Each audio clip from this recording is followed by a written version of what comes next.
Hey guys, happy Thursday the 24th. I just a little delayed in getting this to you today, but there were a few things I wanted to talk to you about. Kind of give you some updates and see what things are cooking. So, just on a personal note, one of the really nice things about the journey is I get to stay in touch with people. Either I knew before or I've come to know from the journey, and it just really is a special thing to be able to speak to some of these folks, even simple text throughout the day. Um, some days, you kind of need it, and to all of you out there that have been still following me and asking, inquiring about the book. Somebody made a comment today that I thought was really perfect and very true, and it's something people don't realize, but she did, and she's like, it must be great writing the book that you get to kind of, you know, relive the trip, and that's exactly what happens. And the truth of the matter is, whether it's when I'm sitting down writing or in my everyday, you know, activities, it's amazing how often, just the last 3 months, so many people impacted me and my life and my family that it's just can't tell you how often the occurrences come in days. So that's a really neat thing. But I wanted to share an observation with you, share a little story with you, and then share a couple of maybe more positive things that are kind of out there. So one of the real frustrating things for me yesterday, this just to me goes into the world of the absurd and the lack of common sense out there in the world. So my son has a baseball team he plays for. They sell in Super Bowl boxes for a fundraiser. Good friend Steve bought a couple and said, "Hey, I'll PayPal you the money." And he said, should I send it to this address? And without thinking, I said yes. Now, what happened is he sent it to an email address, which I still have, but I don't know what I sent up for PayPal. So I went on PayPal and couldn't remember my password. Now, here's where the common sense part comes in, or the lack thereof.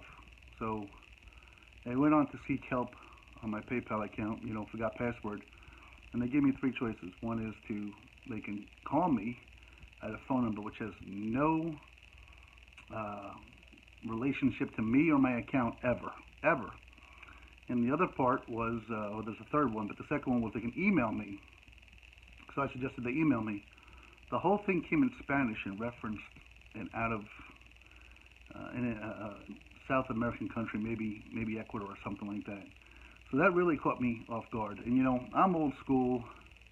I'm not a big social media kind of guy, although you'd be surprised by the number of YouTube videos I leave. But I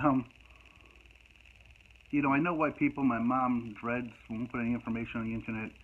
So it got me alarmed. Do people have my information?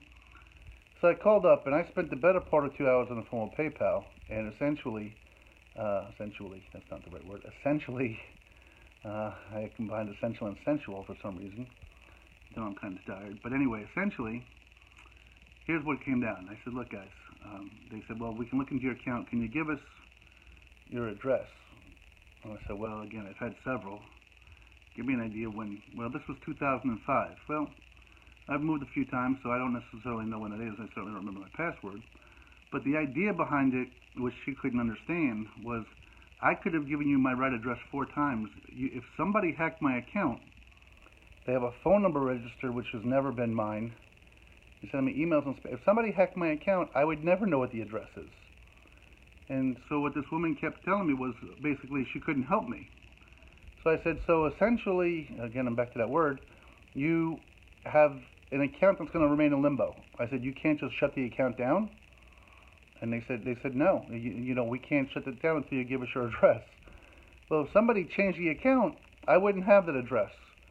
So they must have hundreds, maybe thousands of these accounts in limbo, because I'm sure I'm not the only person to register some account a decade ago and forget the password or forget something. I don't know. Maybe I am the only person in America. But for the first half hour, this woman couldn't understand. She just kept asking me to try a different address.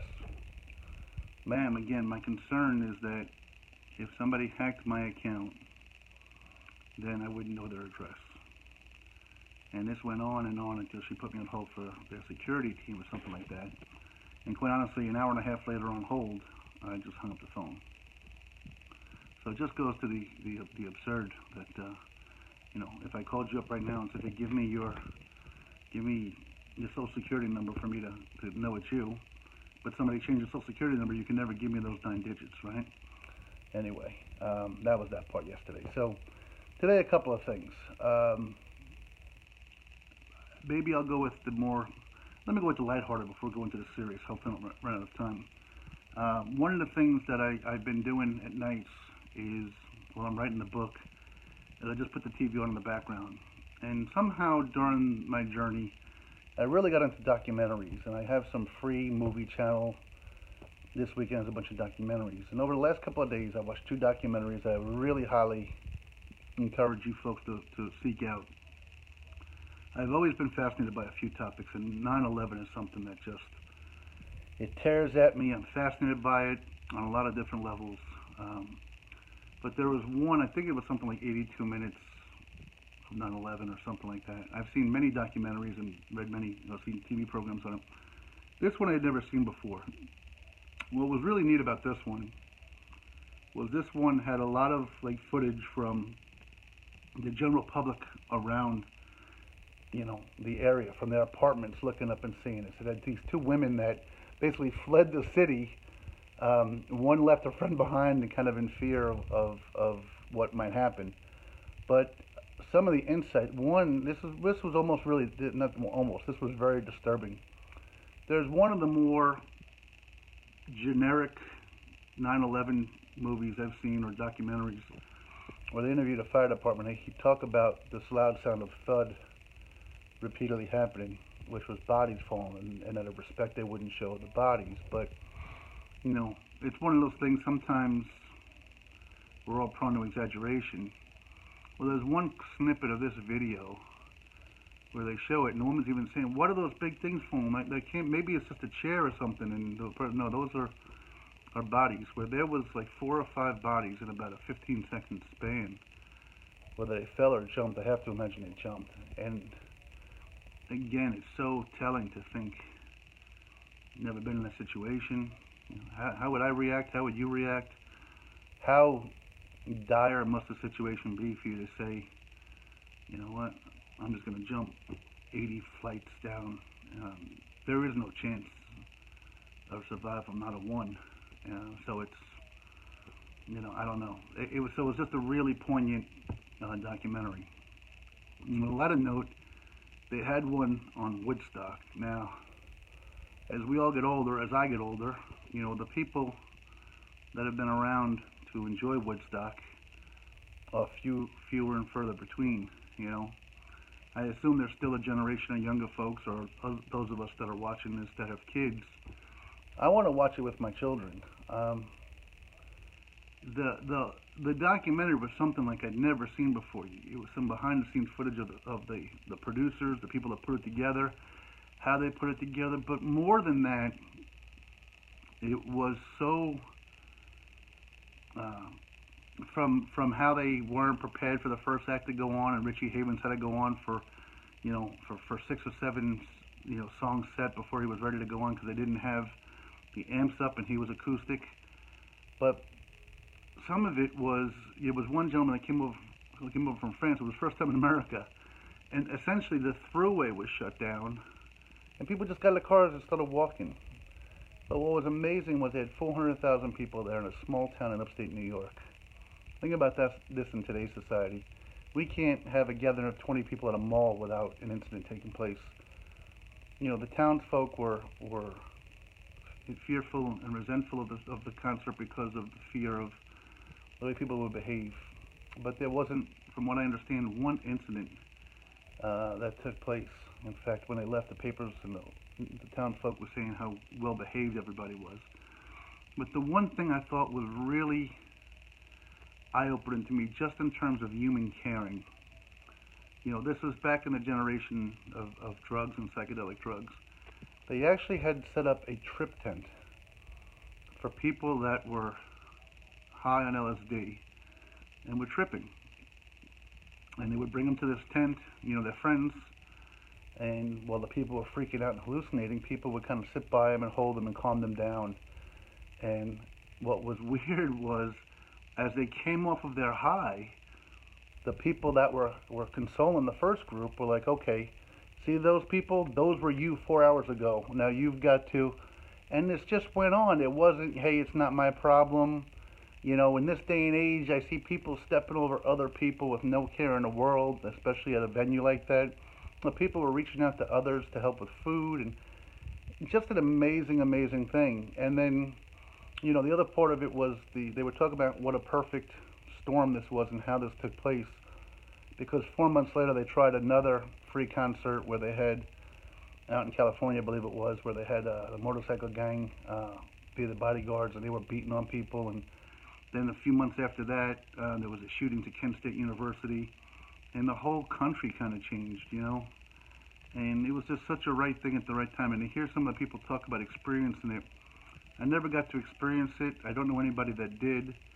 I know we've got some folks in here that are a little bit older, and you know, what a beautiful thing, what a beautiful time. If anybody had any information on it, I'd love to hear about it. I would, you know, after watching that thing, I would love to go to a Woodstock festival, or not a Woodstock festival, but a Woodstock, you know, gathering of folks that had gone or something like that, just to hear the experiences. It was just intoxicating. It really was. So I really highly encourage that. And you know, the trip tent was one thing that stuck out of me. It was so significant and so eye-opening in so many ways. So that was really cool. So the 9/11, like 82 minutes afterwards, and the Woodstock documentaries were just fantastic. And then last, I want to wrap up with this, and it's more of a serious note.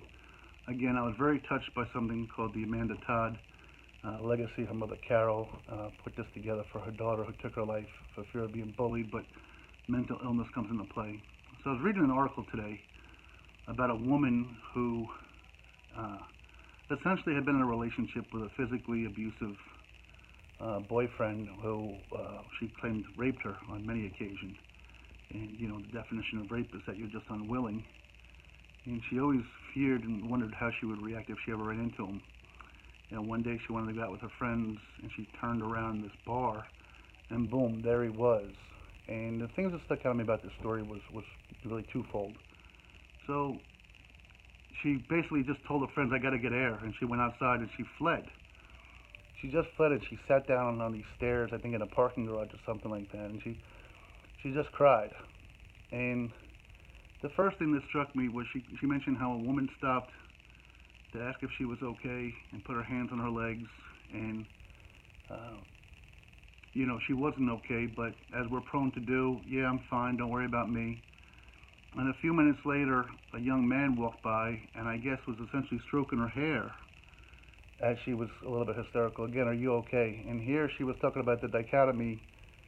She was running in fear from this person that physically abused her, and here's this strange man touching her, but not in an intrusive way, and how welcomed it was. And while she also told him, I'm fine, she's saying, you know, I just wish she would have stayed with me, but I couldn't bring myself to it. And, you know, essentially, I relate that to my journey. So many people reached out to me and figuratively stroked my hair or put their hand on my knee and said it's going to be okay. You know, in my case, they offered me a meal, or they offered me a roof, or they offered me conversation. You know, people really are good out there. But the other thing that I want to take from it and share with you guys is this. You know, she had mentioned that she didn't tell her friends, she had never told her friends about this. So when she fled, you know, she didn't think that was the appropriate time to tell them, and she just had this anxiety and panic attack. But my question, I guess, to all of us out there is, why are we so afraid to tell people that we're hurting, or we're scared, or we're dealing with something that causes anxiety? Why do we feel, is it, I shouldn't say why, but is it we fear being stigmatized, or people saying we're crazy, or we're afraid to have to explain the details or whatever? I was speaking to a friend today who recently lost his wife to cancer, and he was saying how he's going to counseling, and he had a bad day last night. And I said, look, you know, sometimes just crying, you know, helps me. You know, is it helping you? Have they given you any kind of ways to combat that? And he said, yeah, a little bit, but I've got to wrap up. But again, guys, if you're going through something, the best thing you do is tell the ones that are close.